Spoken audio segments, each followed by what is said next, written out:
juba peaaegu 9 õhtul, aga meie kakerdume ikka linna peal, on ju, Sofi? Miks me juba kodus pole? Täitsa imelik värk. Me käisime siis ujumas tüdrukutega ja meil lihtsalt oli nii lõbus, et meil taju kadus täiesti.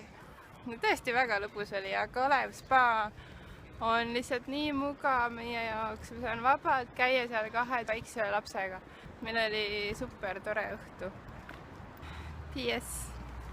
Kui sa oled 2 lapse vankriga kell 9 veel kesklinnas, siis sind vaadatakse imelikult. Sofi, räägi, kus me käisime täna? Ujumas. Ujumas. Kas oli lahe? Jah.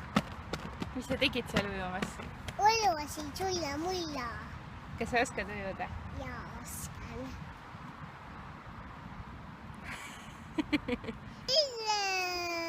Aga ma seal väikses basseinis ma ei vajunud meie alla, aga seal suures ma ükskord vajusin.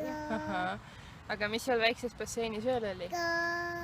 Jõumägi ja loomad ja ahvipärdiki ja linnu ja kala ja lasi vett.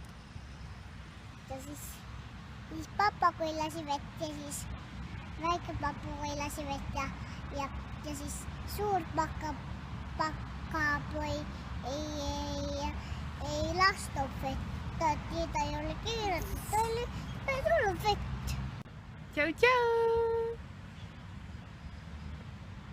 Mis see siukse kollane päike on ees?